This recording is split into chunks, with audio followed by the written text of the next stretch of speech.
Dear students, good morning.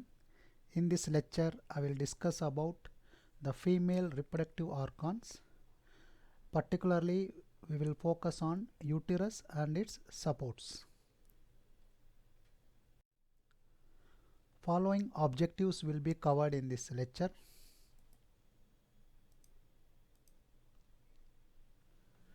We will begin with the uterus. In the introduction to anatomy, you have studied the gross parts of the uterus. However, I will review here. Uterus consists of three parts: fundus, body and cervix. Fundus is the portion situated above the entrance of uterine tube. Here you can see one uterine tube, other side you can see other uterine tube. The portion below the entrance of uterine tube, the major portion, is called body. Body continues below with the cervix. This lowermost portion of the uterus is called cervix. There is a slight constriction between the body and cervix. This constricted part is called isthmus. Isthmus is a junction. The space in the body of the uterus is called cavity of the uterus. The space within the cervix is called cervical canal. Cervical canal communicates with the uterine cavity at internal os. This is the internal os, which is the communication between uterine cavity and cervical canal. The cervical canal communicates with the vaginal cavity at the external os. The shape of the external os is almost circular in nulliparous women. Women before giving birth to the first child, such women are called nulliparous women. After giving birth to the first child, they are called parous women. So in parous women, if you see, the shape of the external os resembles like a transverse slit. So this transverse slit will have two lips, upper lip and lower lip. I will repeat.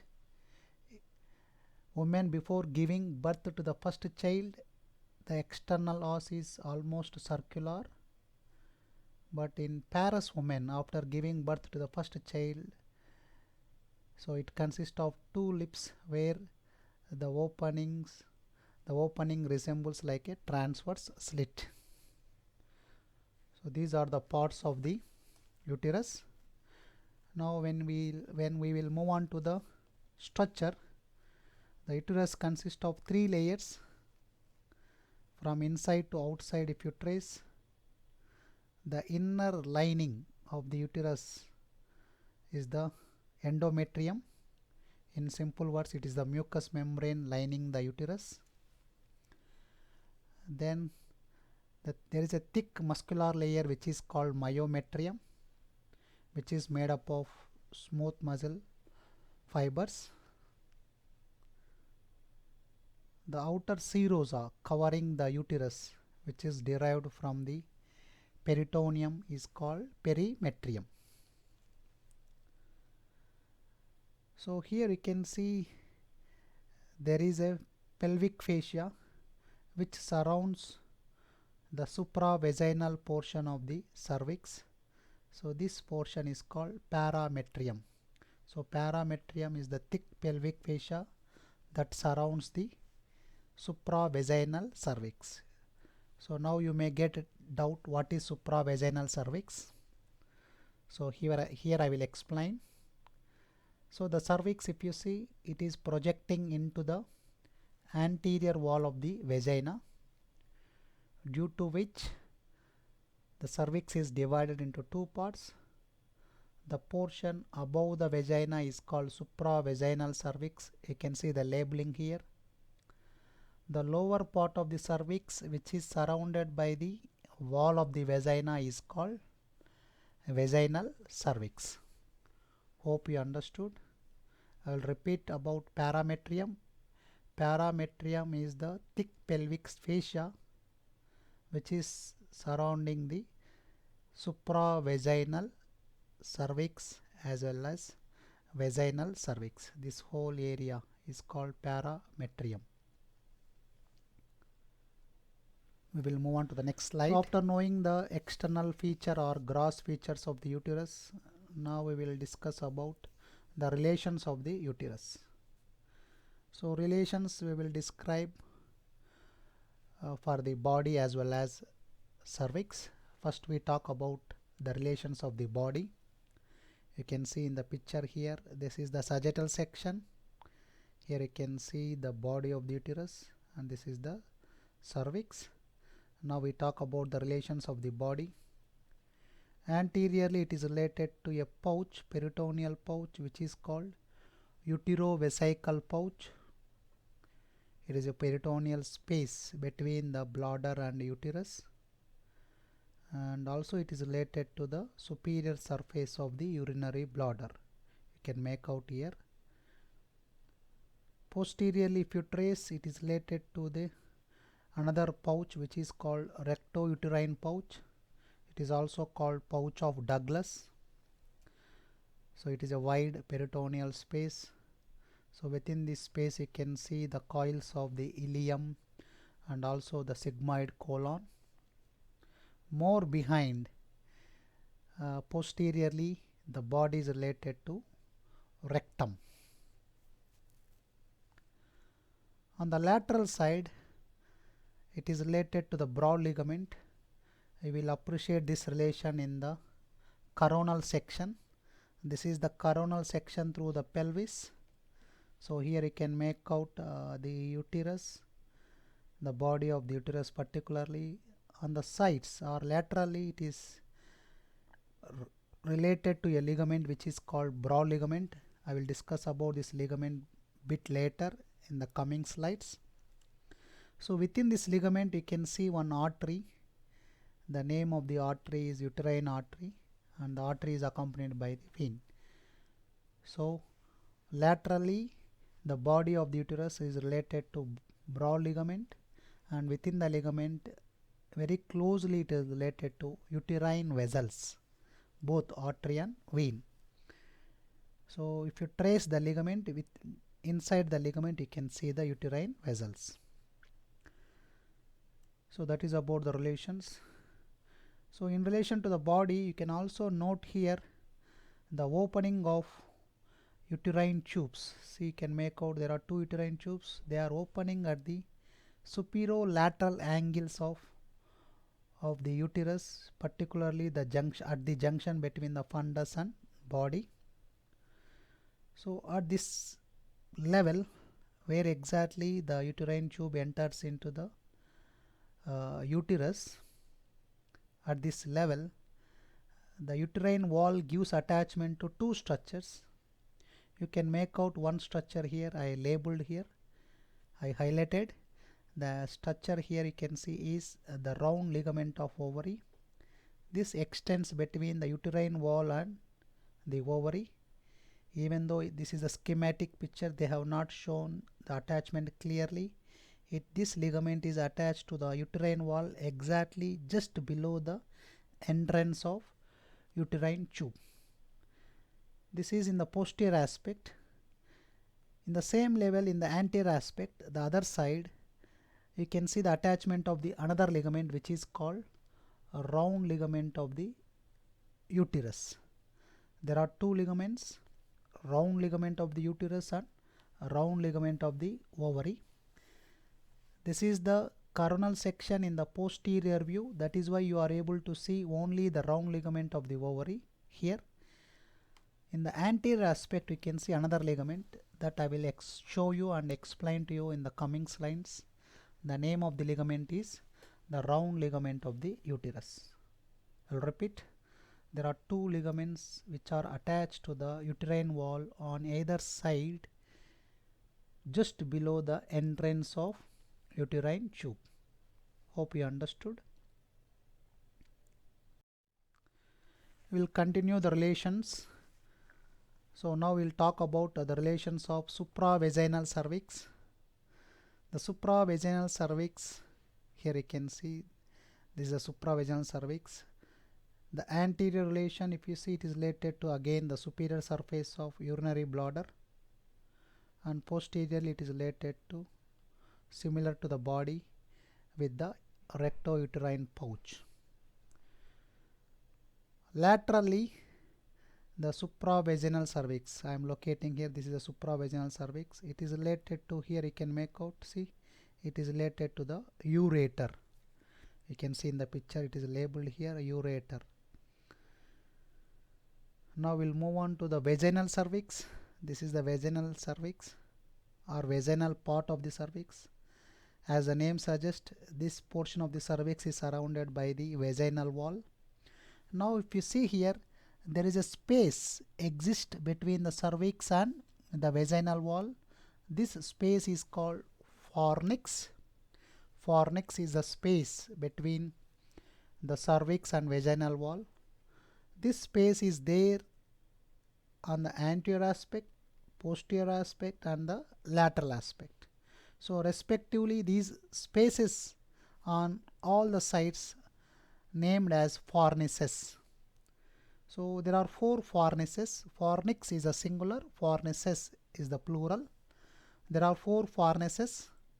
So anteriorly the vaginal cervix is related to anterior fornix. Laterally to the lateral fornix, there are 2 lateral fornices, right lateral fornix and left lateral fornix. And posteriorly it is related to posterior fornix. Hope you understood about what is fornix. And there are 4 fornices, so they are related to the vaginal cervix on each aspect, anterior aspect, posterior aspect and the lateral aspect. Now we will move on to the next slide. After knowing the relations of the uterus, I will discuss now about the position of the uterus. As all of you know, the uterus is located in the true pelvis, behind the urinary bladder and in front of the rectum. Here is a location where you can see the rectum. In majority of the women, the uterus position is referred to be anteverted and anteflexed. I will explain what is anteversion and anteflexion. The cervix of the uterus is bent forwards on the long axis of the vagina. As you see in the picture, this is the long axis of the cervix, this is the long axis of the vagina. So here you can see there is a forward angle exists between these 2 axes. So this angle is called anteversion. It is around 90 degrees. Even if you see here, there is a forward angle between the body and cervix. In a simple word, the angle exists, forward angle exists between the body of the uterus and the long axis of the cervix. So this forward angle is called anteflexion. However, in few individuals, the position of the uterus is retroverted and retroflexed. I will explain here. It can be either retroverted or retroflexed or combination of these 2. So what is retroversion? Here you can make out the uterus is bent backwards on the vagina. So this position is called retroverted. In this position, in this picture, in addition to the retroversion, you can also see a retroflexion where the body of the uterus is bent backwards on the cervix. So here you can see both retroversion here where the whole uterus is bent backwards on the long axis of vagina. This is called retroversion. Whereas the body of the uterus bent backwards on the long axis of the cervix, it is called retroflexion. That is about normal and abnormal positions of the uterus. Blood supply. Uterus is supplied by the uterine artery, which is a branch of internal iliac artery, the origin and course of the uterine artery you can understand from the picture here. I will show you the uterine artery at the base of the broad ligament, crossing the ureter above at right angles, and it reaches the cervix at the level of internal os. Then it ascends within the broad ligament. After a short course in the upper part, it turns laterally within the two layers of broad ligament and terminates by anastomosing with the another important artery supplying the uterus, which is the ovarian artery. This is the ovarian artery I am showing you, and this anastomosis takes place just below the fallopian or uterine tube and above the ovary, and you can see within the broad ligament. The uterine vein finally drains into the internal iliac vein. So in addition to the uterine artery, uterus is also supplied by another important artery, the ovarian artery.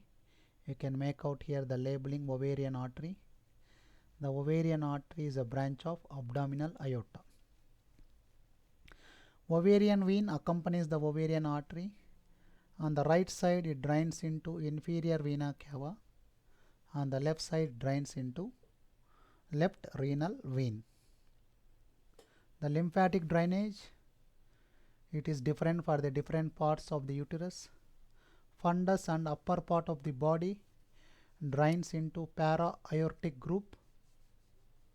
However, few lymphatic vessels from the superior angle here, from here, they follow the round ligament of the uterus and drain into superficial inguinal group of lymph nodes. The lower part of the body and the cervix, they drain into internal and external iliac group of lymph nodes, and few of them they drain into sacral group of lymph nodes. That is about the lymphatic drainage. Nerve supply, it is derived from inferior hypogastric plexus. Sympathetic fibers, they bring about uterine contraction and vasoconstriction, whereas parasympathetic fibers, they produce opposite effect, which means they inhibit uterine contraction and produce vasodilatation. The pain sensations from the fundus and body of the uterus, they travel via T12 and L1 spinal nerves, whereas from the cervix, the pain fibers are carried through the pelvic splanchnic nerves. Please note the difference in relation to the pain sensations carried by the two different sources of nerves. Hope you understood. Uterus is a mobile organ. As you know, throughout the reproductive life, it undergoes enormous changes in the size and shape. Due to this reason, it is supported by various structures. They are categorized into primary supports and secondary supports. First, we discuss about the primary supports. The primary supports are the active supports. So they are either muscular or fibromuscular. We talk about first muscular in this slide. Following are the muscular supports. Levator ani, as you know, it is a part of pelvic diaphragm. It provides support to the pelvic viscera and resist intra-abdominal pressure. You can see in the picture the levator ani, which is forming the pelvic diaphragm, or you can also say the pelvic floor, and support all the pelvic viscera including your uterus. The perineal body, it is a fibromuscular body. You can see in the picture, this is the perineal body. It is located in the perineum between the vagina and anal canal. So this fibromuscular body giving attachment to the many perineal muscles including the levator ani. That is the reason it is providing support to the pelvic floor, and it is very important in maintaining the integrity of the pelvic floor, as it is giving attachment to the muscles of your pelvic floor, particularly levator ani. So damage to this perineal body leads to prolapse of pelvic viscera, which means the pelvic viscera will sag down due to the damage to the perineal body. The another muscular support to the uterus is urogenital diaphragm. It provides support indirectly. As all of you know, urogenital diaphragm, it forms the deep perineal pouch and it is located below the pelvic floor. You can see in the picture, this is the coronal section where you can see the urogenital diaphragm supporting the vagina. So it provides indirect support to the uterus. So these are the muscular supports. Regarding the perineal body and urogenital diaphragm, I discussed more in the practical videos. Please refer to them. The other primary support for the uterus comes from fibromuscular structures. So these fibromuscular bands or ligaments are formed by the condensation of pelvic fascia. As all of you know, the pelvic floor is covered by the pelvic fascia. I mean the levator ani is covered by the pelvic fascia. We have seen this even in the first slide. This pelvic fascia is also called parametrium. This surrounds the cervix.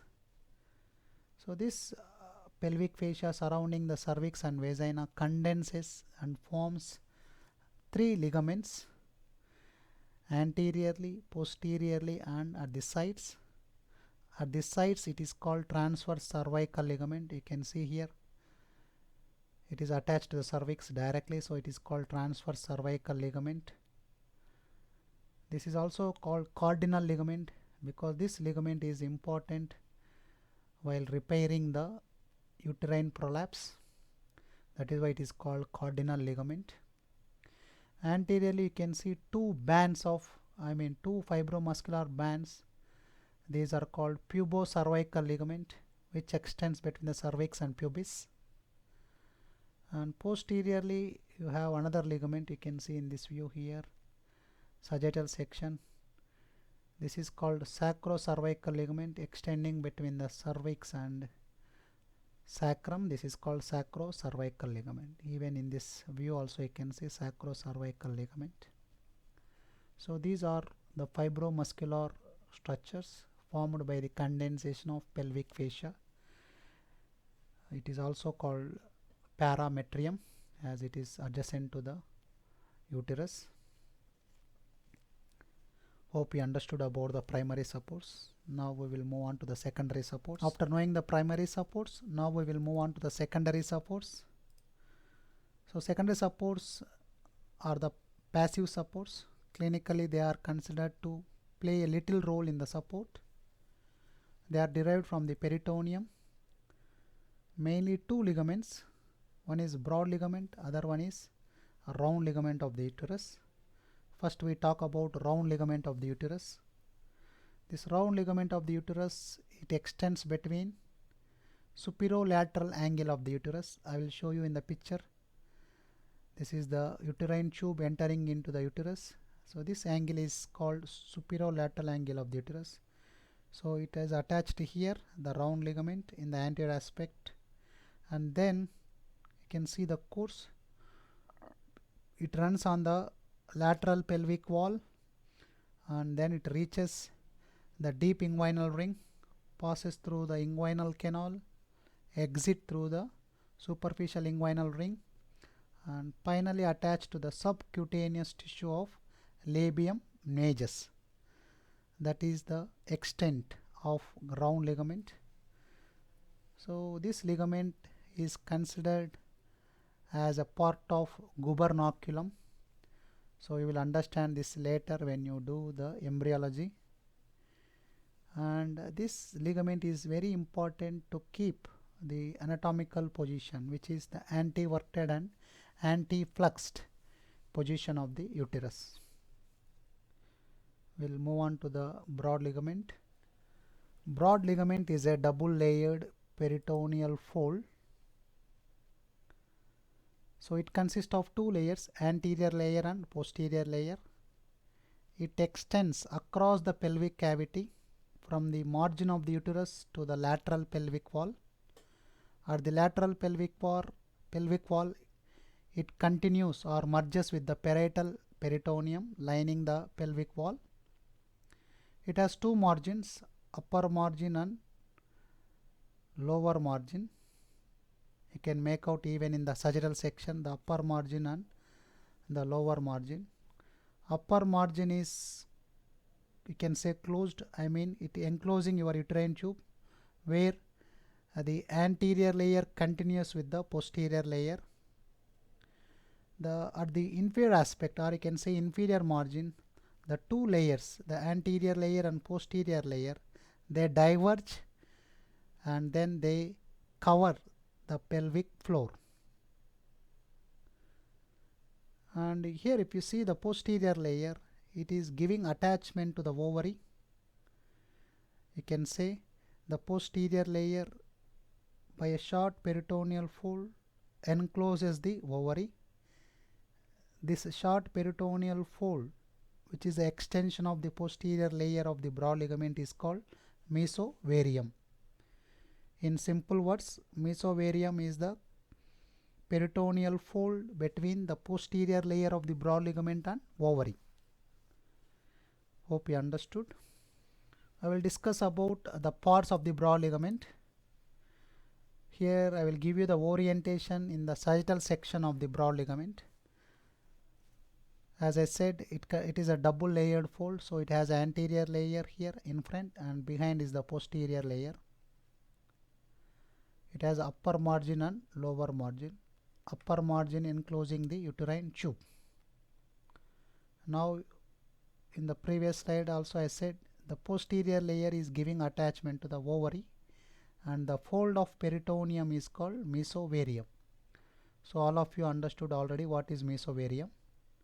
Now the portion of the broad ligament above the mesovarium, or you can say above the ovary, this portion is called mesosalpinx. Below the attachment of mesovarium, here this portion of the broad ligament is called mesometrium. Hope you understood. And there is another part of the broad ligament which is called suspensory ligament of the ovary. This you will understand in a different picture. So suspensory ligament of the ovary extends on the lateral aspect of the ovary. I will show you this ligament when I talk about the ovary, but it is considered as a part of broad ligament. What are the contents that you can see in the broad ligament? Obviously the uterine tubes on the right side and left side, uterine vessels, ovarian vessels, the nerves and lymphatics, and the round ligament of the uterus and round ligament of the ovary. You already know about these two ligaments. They are the remnants of the gubernaculum. What is gubernaculum you will understand from the embryology lecture later when you do the reproductive system, uroreproductive system. And also you can see some embryonic remnants. Timing, just remember apophoron and paraphoron. But I mentioned here what are they, not required now for time being. Remember they are the embryonic remnants, apophoron and paraphoron. So these are the contents you can see in the broad ligament. It is very important to know the contents of the broad ligament. For example, I will explain here. At the base of the broad ligament, you can see in the picture sagittal section, the uterine artery is crossing the ureter at the right angles. Even you can make out here the uterine artery is crossing the ureter at the right angles. While performing the surgeries of the uterus, particularly there is a procedure called hysterectomy where the uterine artery is ligated. So while ligating the uterine artery, they should know this relation, because instead of uterine artery you may ligate the ureter. So to avoid this confusion, you should know the anatomical relationship between the ureter and uterine artery at the base of the broad ligament. And also you need to know other contents in the broad ligament while performing the surgical procedures in relation to the uterus, because any damage to the vessels leads to hemorrhage, as you already know. We'll move on to the next slide. Uterine tube or fallopian tube. So we discussed this already from the introduction to anatomy with the help of same picture here given. However, I have given you the description. It is self-explanatory. I expect all of you to know the description for the each part given here. What is new for you here in this slide is the blood supply and nerve supply. It is supplied by the uterine artery and ovarian artery, and the veins corresponds with the arteries. You know, uterine vein drains into internal iliac vein. Ovarian vein drains on the right side into inferior vena cava. Left side drain into left renal vein. Lymphatic drainage, internal iliac nodes and para-aortic nodes. The nerve supply comes from the inferior hypogastric plexus.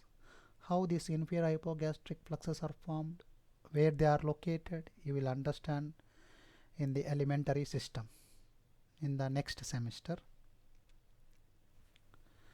Now we talk about female gonads, that is the ovary. So this is the superior view of the pelvis, and this is the coronal view of the what you call uterus. So here you can make out the two golden color structures. They are the gonads, female gonads, ovaries. They are attached to the broad ligament at the posterior layer by a short peritoneal fold which is called mesovarium. In the previous slide I mentioned and showed about this particular fold. And the ovary as such, it is covered by a fibrous capsule which is called tunica albuginea. Outside this tunica albuginea you can see a modified area of peritoneum which is called germinal epithelium. And the gross features, if you see, it consists of two ends, upper end or tubal end, lower end or uterine end. So the tubal end is attached to the suspensory ligament of the ovary. You can see here, this is the suspensory ligament of the ovary. It is considered as a part of broad ligament, suspensory ligament. This ligament is very important while tracing the ovarian artery, because the ovarian artery is passing through the suspensory ligament. Please make a note, all of you. What is the content of suspensory ligament? The ovarian vessels. The the lower end or uterine end, it is giving attached to the ligament of the ovary or ovarian ligament. The lateral surface of the ovary is related to the lateral pelvic wall, and this particular area is called ovarian fossa. We will talk about the ovarian fossa in the next slide.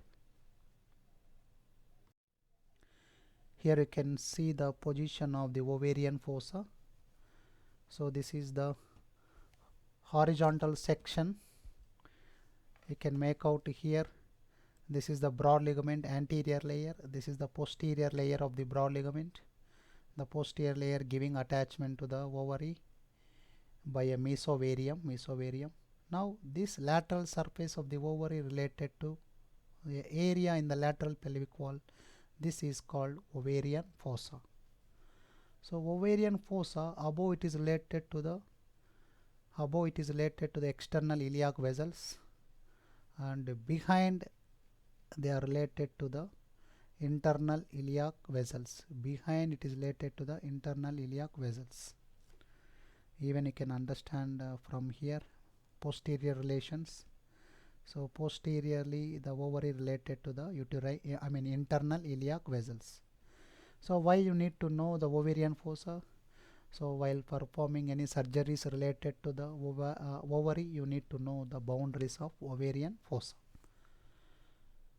Hope you understood. This is the horizontal section here. This is the sagittal section, pubic symphysis and sacrum.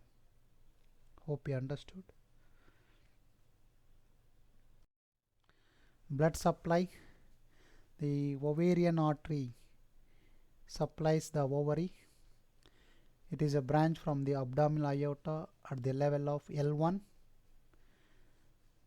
And I already mentioned ovarian artery and vein. They are the contents of suspensory ligament.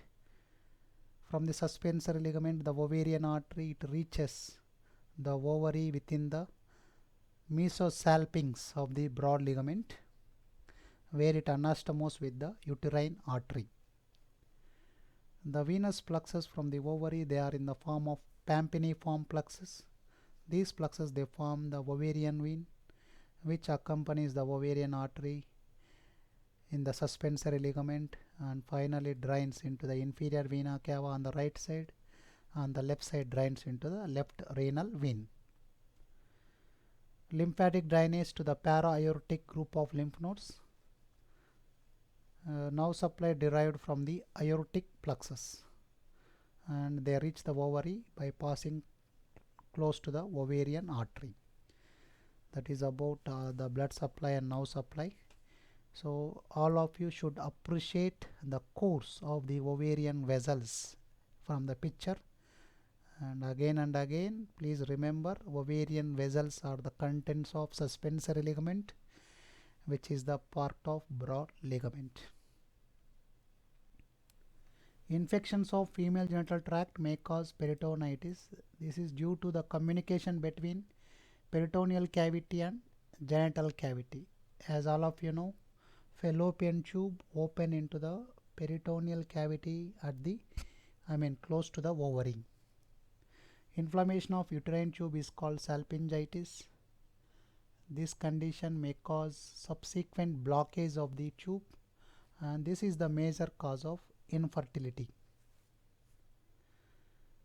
Downward displacement of the uterus is called prolapse of the uterus.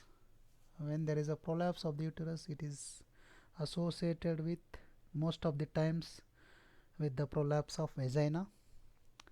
So this downward displacement of the uterus is mainly due to the poor muscular tone of the pelvic muscles or any damage to the primary supports of the uterus.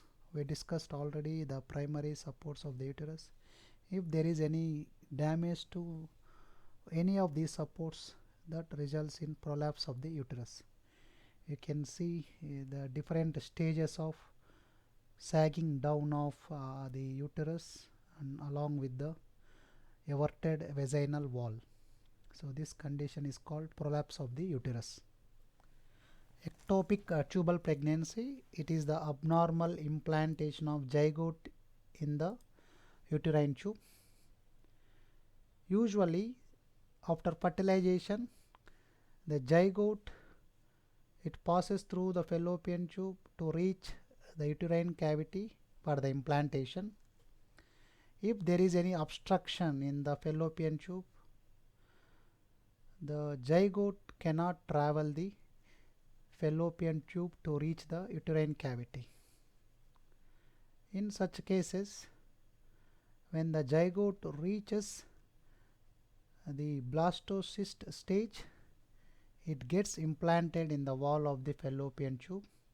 This subsequently causes rupture of the tube and results in hemorrhage into the rectouterine pouch. Hope you understood about ectopic tubal pregnancy.